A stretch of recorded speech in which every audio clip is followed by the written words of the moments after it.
Hey guys, Hitman89 here, I hope you're doing great. Last week we had the best single player games to play right now, check out the video if you're interested. And today we're gonna be looking into Manor Lords, which comes out April 26th on PC and sometime in the future on Xbox. But since this is an early access title, this is the question we'll be answering with this review. Is Manor Lords worth it right now, or should you wait for the full release? Let's find out!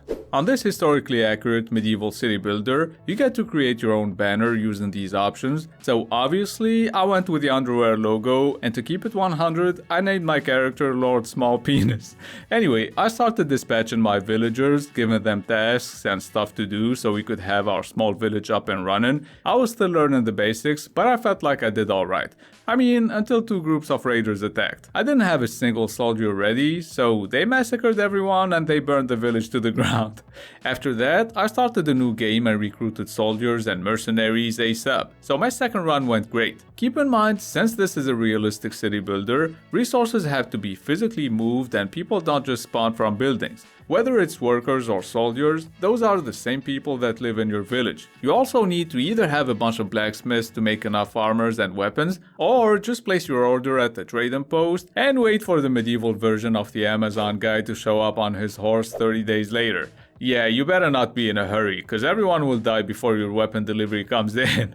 All jokes aside now, people can just open up workshops in their backyard and produce all kinds of goods that they will later on sell at the marketplace. And at first, I thought I was their lord and they were my slaves, but it didn't take me long to realize I was the one working for them. I have to provide food, fuel, alcohol, and build churches to keep these motherfuckers happy. Oh, and since this is an early access game, you better get used to seeing villagers going through the ground and buildings. They can occasionally get stuck on walls too, and that's always funny. What's not so funny though is that sometimes you'll have a bunch of people get pissed at you and end up leaving your village because their requirements weren't met, but the resource they're complaining about is available in the marketplace at like 2 feet from their house. Apart from those bugs, I didn't really have anything major or game breaking. Now visually speaking, Manor Lords looks real good, and it's also very well optimized, so even if you have an old ass PC, play with the settings a little bit and I'm sure you'll manage to get the game running smooth. I honestly didn't expect a game made by one person to be this good. Anyway, as you can see here, you can go into visit mode to check in on your villagers, walk around in third person mode,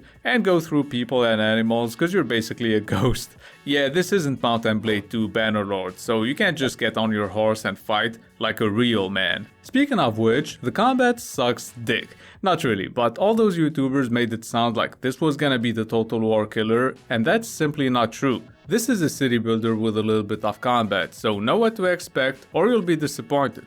I enjoyed using archers, but the rest of the units, 69% of the time, they just stand there and dance back and forth until somebody dies. I mean, it's still much better than not having any combat. Keep in mind there's no cavalry, siege weapons, walls, castles, or anything other than infantry units. Look, even this guy's not impressed, and his life is on the line. Another thing that annoyed me in fights is how tiny the UI is. Whenever I kill at least one dude, those barely visible numbers go from white to red, and no matter how hard I zoomed in on those units, it was impossible for me to see how many of them were left. Speaking of army size, my last battle, which was also the biggest one, I had about 200 units, and the enemy had a similarly sized army. Long story short, I killed everyone.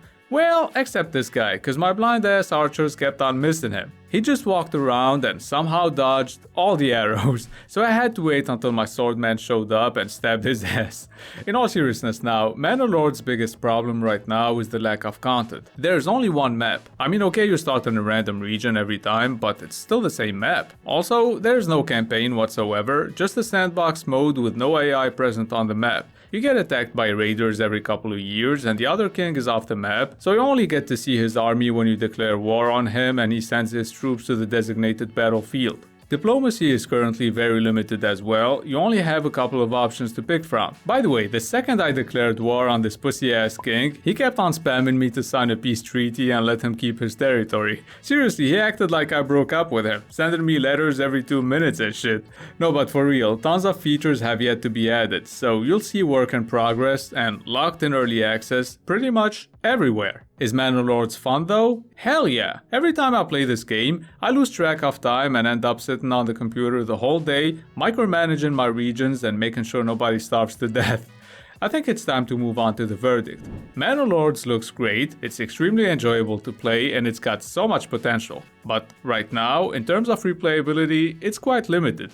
You only need to play the game a first time, get an understanding of its mechanics and what sort of challenges to expect, then start over and probably beat the game in 10 hours or less. And that's why I'ma give it a 7 out of 10. At the moment of making this video, Manor Lords price hasn't been revealed yet. It's gonna be region based, so if you can get it for 30 bucks or less, go for it. Especially if you're patient and you don't mind waiting a couple of months for more features and content to be added. Now, if it's 40 bucks, then in my opinion, that would be a little too expensive for what's currently closer to a demo than a full game. Oh, and it'll also be on Game Pass day 1, so that's a no-brainer. And that's gonna be it for my Manor Lords Early Access review. I hope you found it helpful. Next, we'll have the best PS5 games of 2024 so far, so stay tuned. It's been Hitman89. See you guys very soon.